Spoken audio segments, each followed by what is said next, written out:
Olá, amados, paz e bem, eu sou Melquisedeque e estou aqui para os comentários da lição desta semana. Lições bíblicas da editora CPAD Classe de Jovens. Nossa primeira lição do primeiro trimestre das nossas lições bíblicas da editora CPAD Classe de Jovens no ano de 2022. Nós agradecemos a Deus pelo ano de 2021 que passou e por toda a parceria que nós fizemos com todos os nossos inscritos aqui no canal do ebdemfoco.com no YouTube, todos os assinantes da plataforma do ebdemfoco.com. E nós estamos, mais uma vez, nos colocando à disposição de todos vocês para aprendermos juntos. Que 2022 seja uma bênção.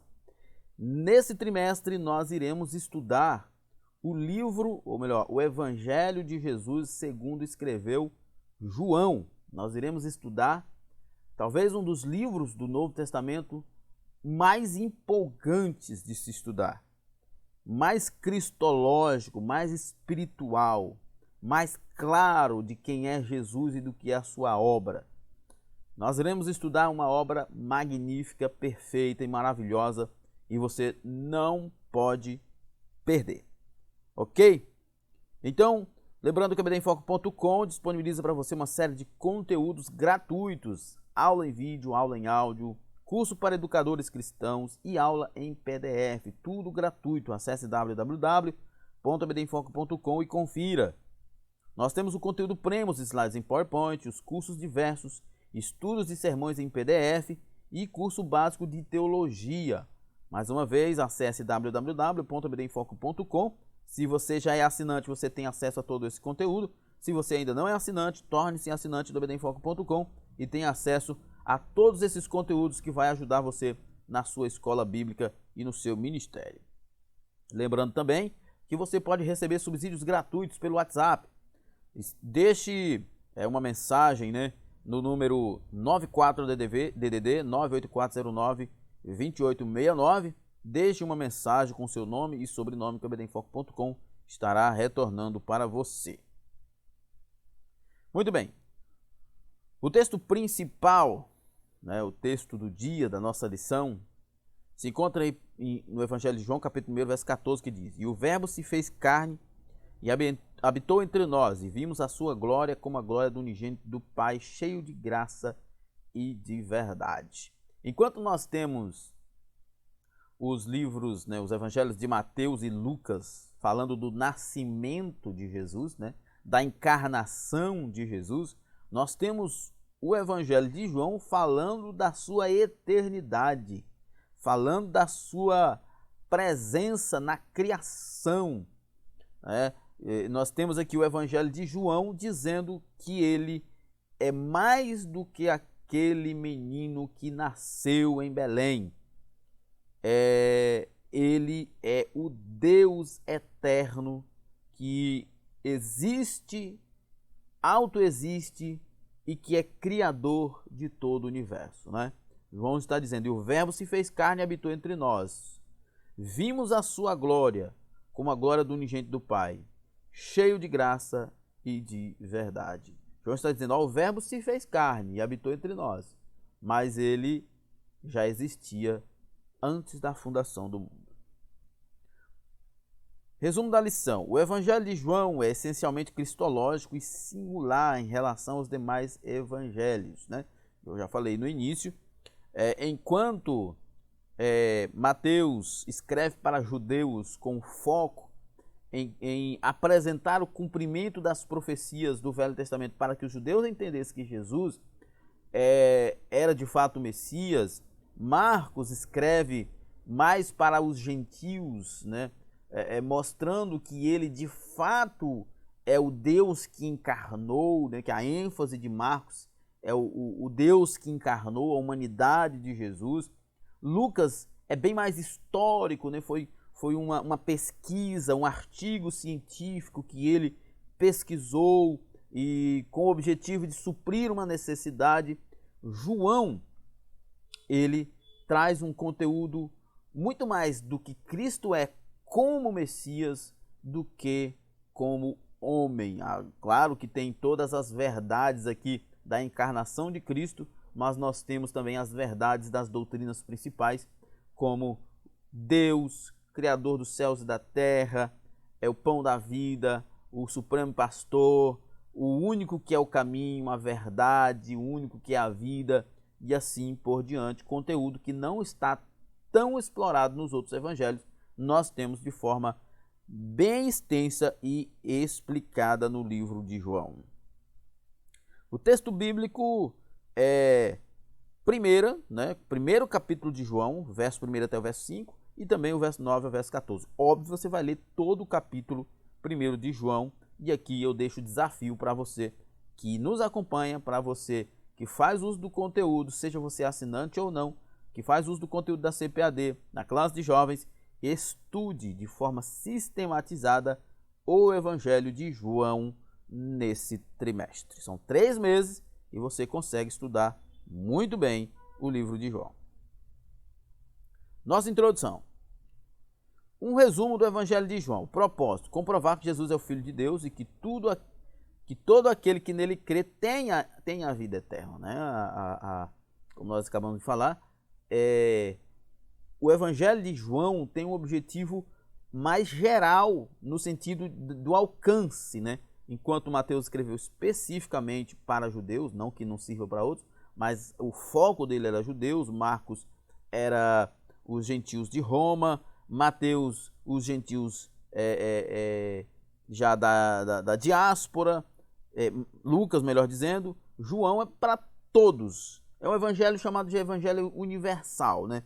Para todos, tanto crentes quanto não crentes, vai encontrar no Evangelho de João aquilo que Jesus sempre quis que nós conhecêssemos dele, que ele é o Filho de Deus e que é nele que nós temos a vida eterna.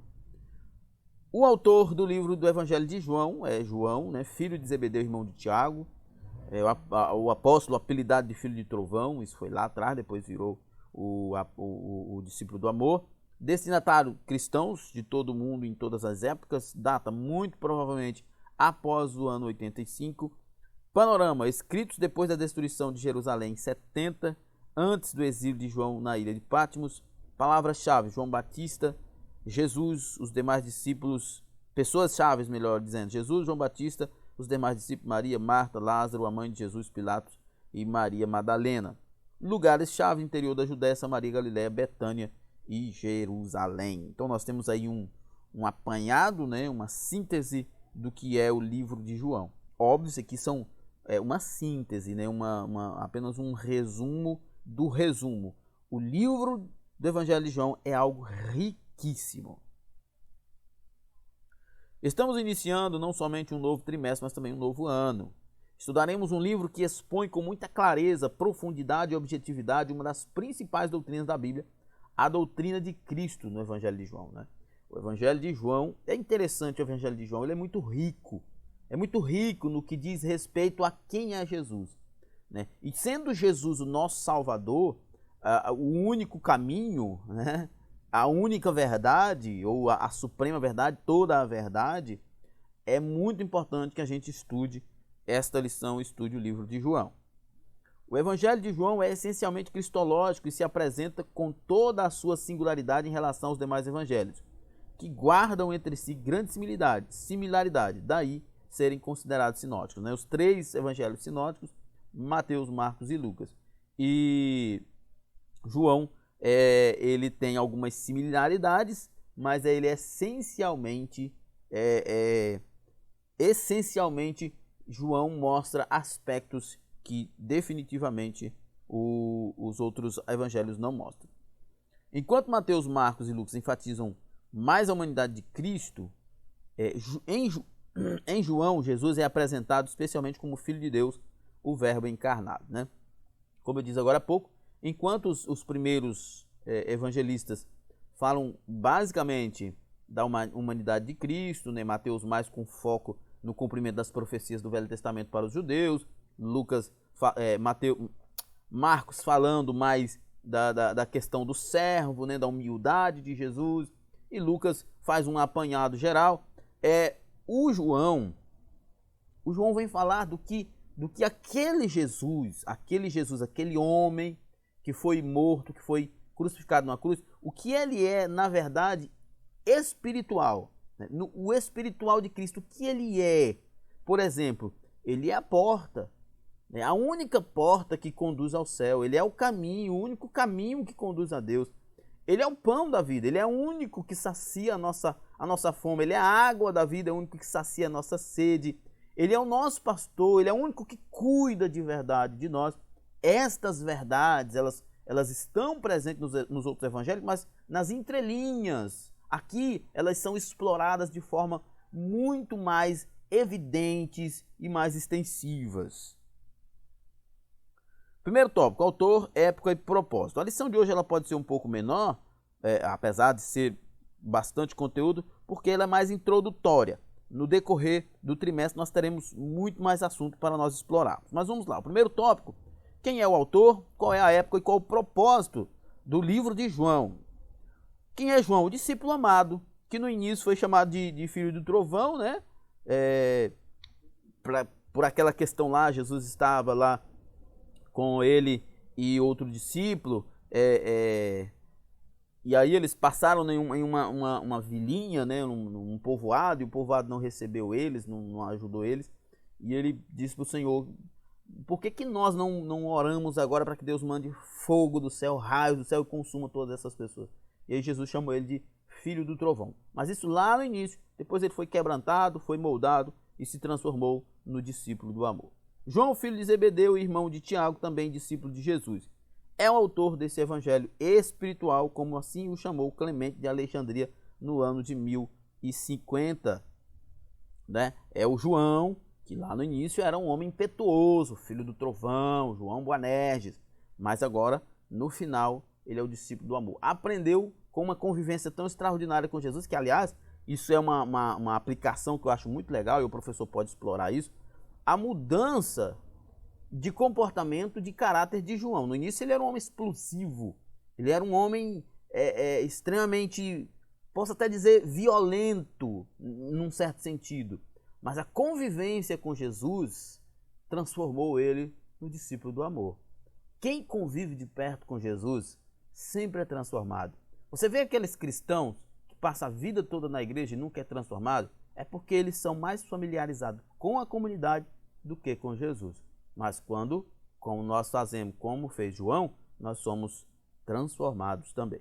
O livro traz várias referências ao discípulo, a quem Jesus amava, né? João 13, João 19, João 20, e encerra com a expressão: este é o discípulo que testifica dessas coisas e escreve, né? Ele fala dele mesmo neste formato como testemunho ocular de tudo que aconteceu. João trabalhava com o pai e o irmão no ramo de pesca, era pescador. Tornou-se um dos discípulos mais próximos de Jesus ao lado de Pedro e Tiago, né? Tendo o privilégio de estar presente em momentos ímpares, como na transfiguração. Entende? De todos os 12 discípulos que Jesus tinha 3 mais próximos. E João ainda era mais próximo. Mas ele antes, no início, era um homem impetuoso, filho do trovão. Mas terminou como um dos homens mais amorosos, mais pacíficos, pela convivência com o seu mestre Jesus. O que muito se destaca na vida de João, portanto, é sua intimidade com Jesus, que foi o que deu a ele a nova vida. O que nos dá a nova vida é intimidade com Jesus. O apóstolo do amor. O Evangelho de João foi o último a ser escrito. Não há uma data específica, mas registros dos primeiros séculos indicam ter sido entre os anos 80 e 95. Há críticas sobre isso, né? Mas o que é mais aceito é essa época. Nessa época e nos séculos seguintes, foram intensos os debates teológicos em torno das doutrinas centrais da fé cristã. Né? Nessa época, houve, já tinha começado os grandes debates, né? Que a história desenvolveu grandes debates, grandes concílios para decidirem sobre matérias importantes da fé cristã que nós hoje praticamos. Muitas heresias foram forjadas pelo judaísmo, que tentou se estabelecer após a diáspora, né, ocorrida depois de 70 depois de Cristo, quando aconteceu a destruição de Jerusalém. Também no seio do cristianismo surgiu muitos hereges, né, Dentre os falsos ensinos, destaca-se o que negava a divindade de Jesus. Nós temos a questão aí do arianismo, nós temos a questão aí da negação da divindade de Cristo. Nós temos também a questão daqueles que os apóstolos enfrentavam ainda ali no desenvolver do Novo Testamento, né?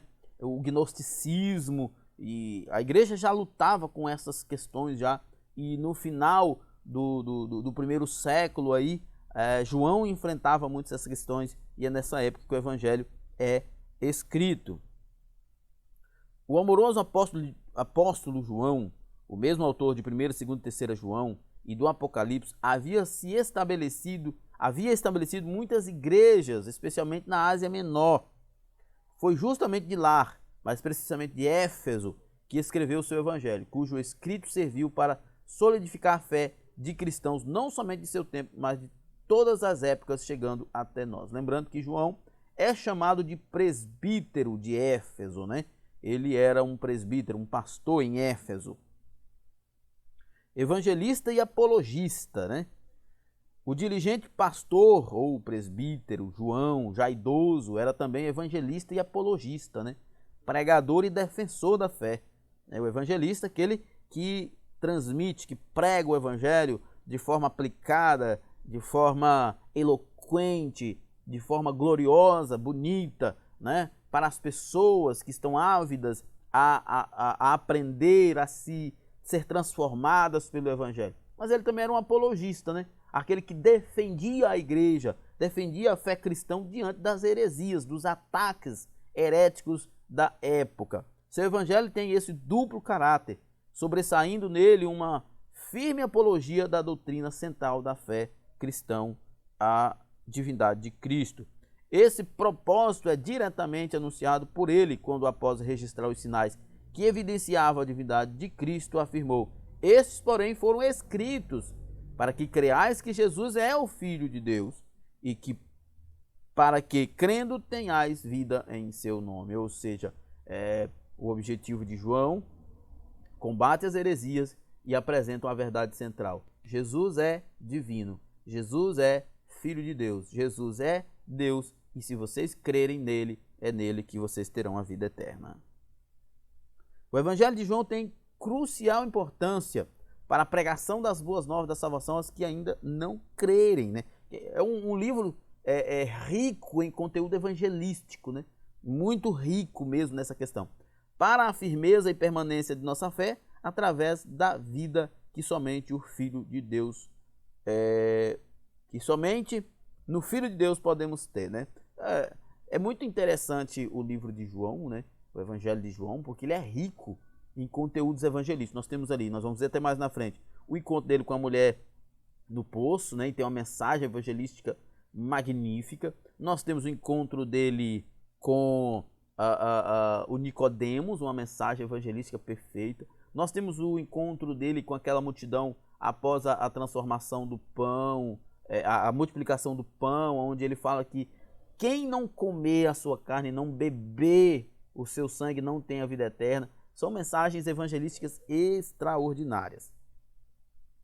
Segundo tópico, a riqueza doutrinária do Evangelho de João, a cristologia e a trindade. A riqueza doutrinária do Evangelho de João é simplesmente surpreendente. Já nos primeiros 34 versículos do primeiro capítulo do livro, é possível encontrar revelações claras e profundas acerca das principais doutrinas da Bíblia. A doutrina de Deus, dentro da compreensão da trindade, né? Um só Deus, eternamente subsistente em três pessoas, que, embora distintas, são iguais em poder, glória e majestade, conforme nossa declaração de fé. Levaria cerca de 3 séculos para ser bem compreendida e sistematizada pela cristandade, né? A questão da trindade, que, aliás, Ted Cabal tem um artigo muito bacana que ele fala sobre isso. Que a doutrina da trindade é paradoxal? Mas ela não é contraditória. O fato de algo ser paradoxal não significa que ela seja contraditória, muito menos que seja mentira. Paradoxal fala da limitação que o homem tem de compreender, né? Contraditoriedade fala da impossibilidade de ser verdade. e essa coisa, uma coisa não está ligada à outra, né? A doutrina da Trindade é paradoxal, mas ela não é contraditória, por isso não é mentira. Mas em João está de maneira inequívoca o registro acerca das pessoas do Pai, do Filho e do Espírito Santo, com indicação inclusive do papel primordial de cada uma delas, né? Depois de falar do Filho como verbo que sempre esteve com o Pai, João apresenta o Espírito Santo, aquele que o outro João, o Batista, viu descer do céu como uma pomba e repousar sobre ele. Então nós temos no livro de João, no Evangelho de João, o Pai como o autor da salvação, o Filho como o executor da salvação e o Espírito Santo como aquele que aplica, né, que glorifica, que santifica a pessoa, né? A ideia da salvação é de Deus Pai, veio dele, né? Como diz o profeta, a salvação vem do Senhor. Jesus é o Cordeiro que tira o pecado do mundo, ele executa ali a obra, né, da redenção, e o Espírito Santo aplica a obra da redenção em nossas vidas, ele nos santifica, ele glorifica Cristo em nós, e todas essas verdades estão presentes no Evangelho de João. O Espírito é o que convence o mundo do pecado, da justiça e do juízo, tem papel imprescindível na regeneração e é indispensável para uma vida cristã vitoriosa, santa, né? Santa, vitoriosa contra o pecado, santa. Cristo, o Deus Criador. João não apenas refere-se a Cristo como um ser divino, porque ser divino, um anjo é divino, mas apresenta desde logo seus principais atributos, como a eternidade, a onipotência, a onipresença, a onisciência, pois o situa no princípio, na eternidade passada, agindo com e como Deus. Como eu falei lá no início, né? João diz, no princípio era o verbo e o verbo estava com Deus e o verbo era Deus. Diferente de Mateus e Lucas, né, que fala da encarnação, do dia da encarnação, ele traz lá para o início mesmo, do momento da criação do universo, e ele diz, olha, Jesus já estava lá, e ele estava criando o universo com Deus, porque ele é Deus. Cristo, portanto, é também Deus Criador. Por isso, Gênesis registra a ação plural. Façamos, pois, o homem a nossa imagem, conforme a nossa semelhança. Né? Que há aí algumas críticas em relação a estas expressões no plural, né? Que seja mais uma questão de título, mas definitivamente não é o que parece. O que parece mesmo é que o Pai, o Filho e o Espírito Santo são autoexistentes e criaram o universo. Paulo afirma também que ele, Cristo, é antes de todas as coisas e todas as coisas subsistem por ele, ou seja, nada do que foi feito sem ele se fez, como diz Paulo, né? Lembrando aí a teoria do caos, né? Da criação do universo pelo caos, o próprio caos se organizou. Isso não é verdade. Tudo existe por ele, para ele, nada do que foi feito sem ele se fez. Cristo no Antigo Testamento.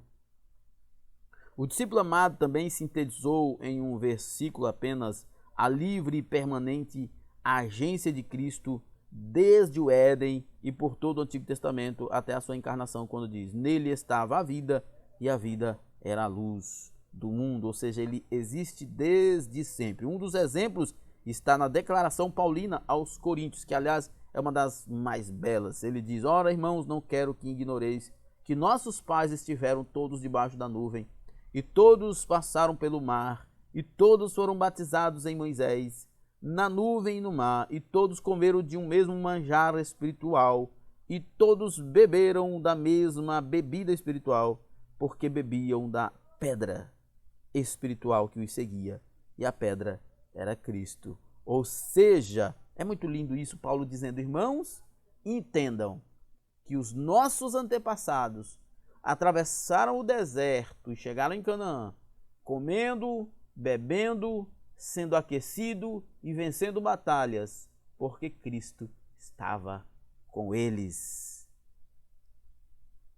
Cristo, portanto, não foi um mero assistente junto ao Pai desde Adão, seja de forma teofânica, seja através de tipos O Deus Filho esteve presente em toda a antiga aliança, aguardando o tempo em que havia de se manifestar, encarnado para a obra prometida ainda no Éden, de que da semente da mulher nasceria um que pisaria a cabeça da serpente, né? Ele esteve nesse tempo todo agindo, né? E aguardando nesse sentido o tempo, a plenitude para a encarnação, mas ele sempre esteve lá.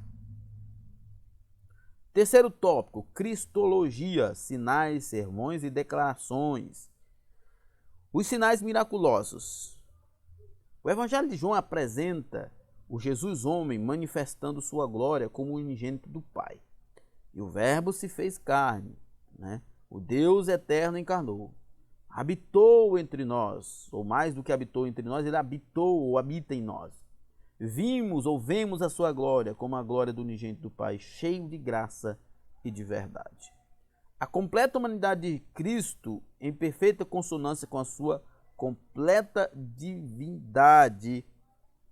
As narrativas dos milagres apresentam Jesus, homem de forma natural, como um convidado comum para uma festa de casamento, por exemplo, realizando sinais sobrenaturais próprios de alguém absolutamente incomum, divino, todo-poderoso, capaz de transformar água em vinho e realizar inúmeros milagres. Jesus é apresentado por João como o Deus divino que tem poder sobre o cosmos, sobre a vida, sobre a natureza e sobre o mundo espiritual.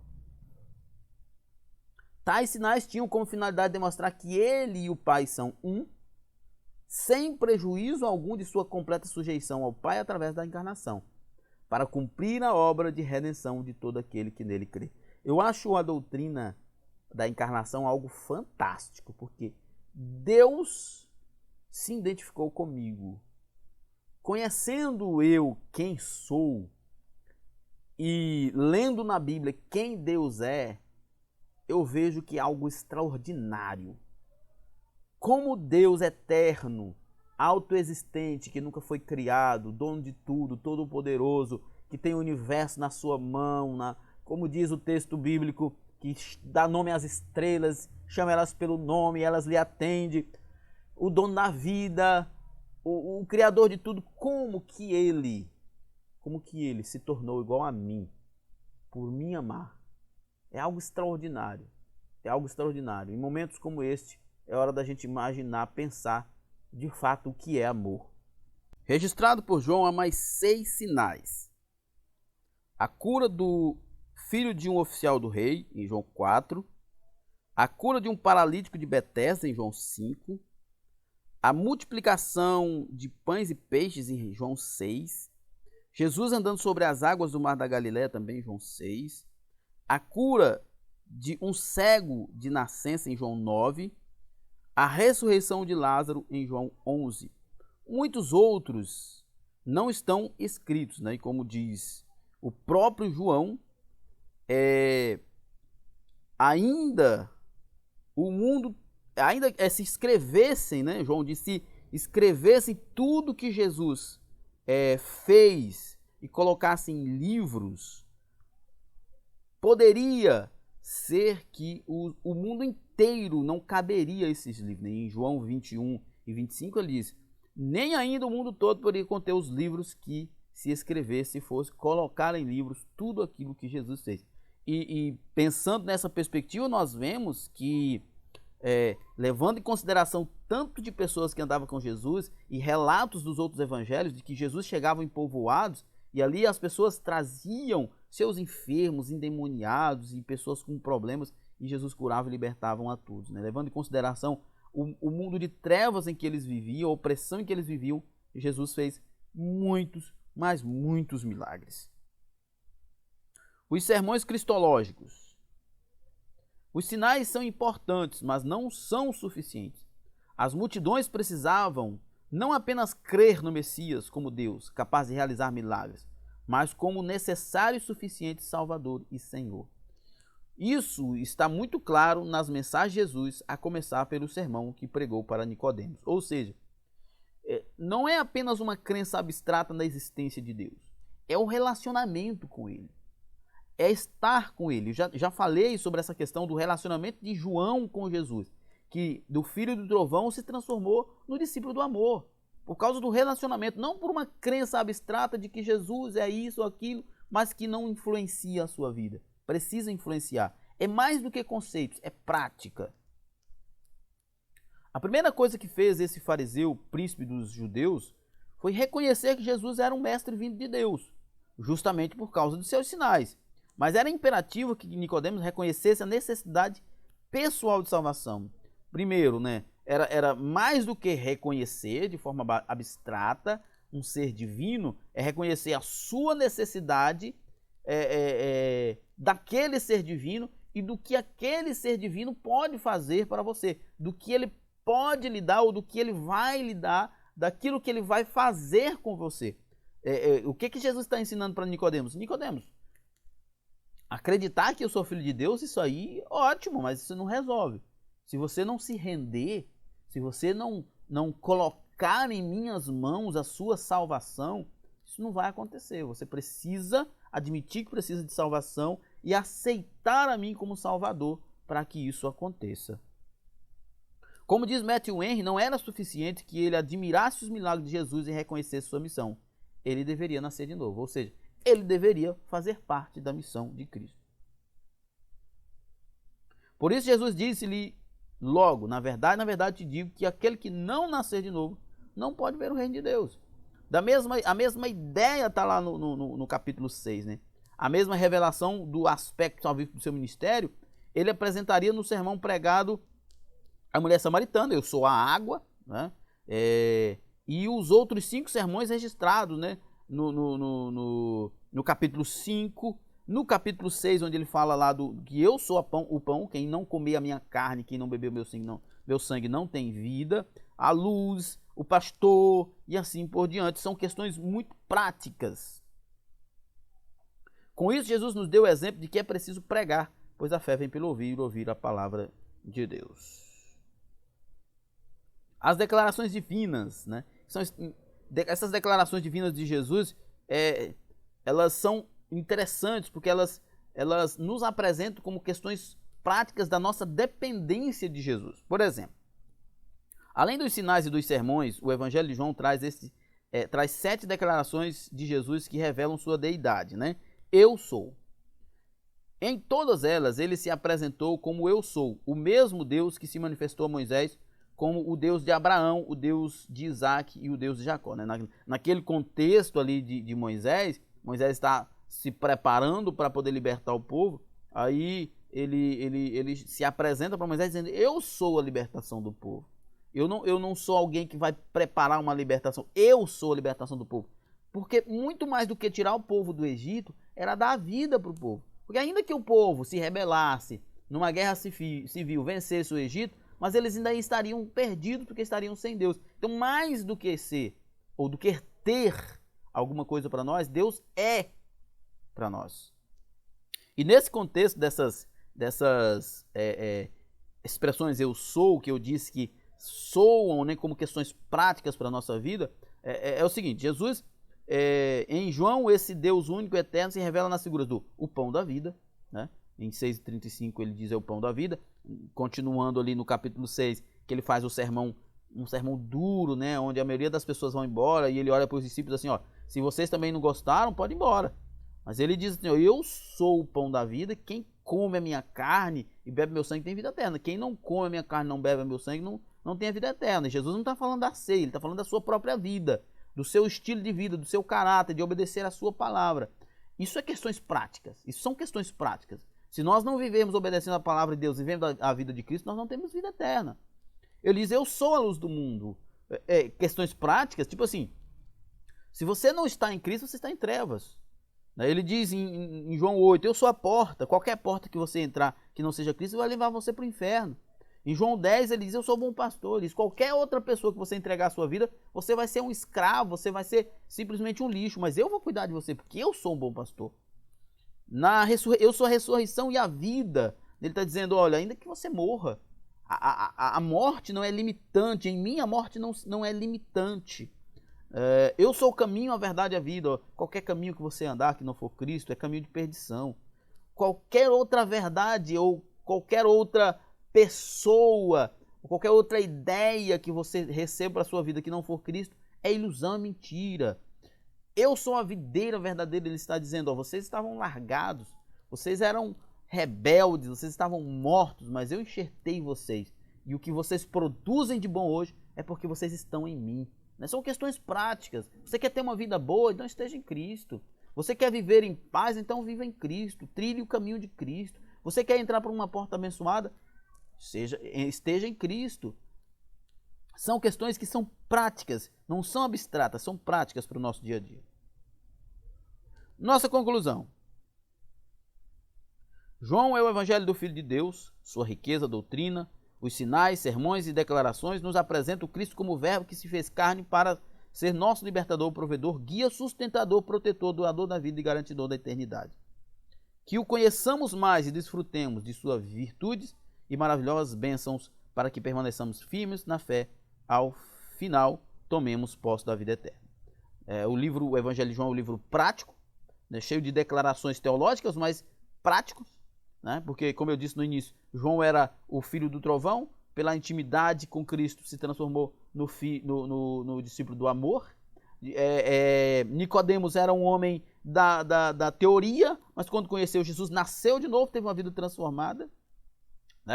E as declarações práticas de Jesus, eu sou o pão, eu sou a água, eu sou o caminho, eu sou a verdade, são questões que devem enriquecer as nossas vidas, dominar as nossas vidas, para que nós sejamos realmente transformados para a glória de Deus. Muito bem, então chegamos ao final do nosso comentário, que Deus em Cristo nos abençoe e tenhamos um primeiro trimestre, um ano de 2022 abençoado para a glória de Cristo. Paz e bem a todos.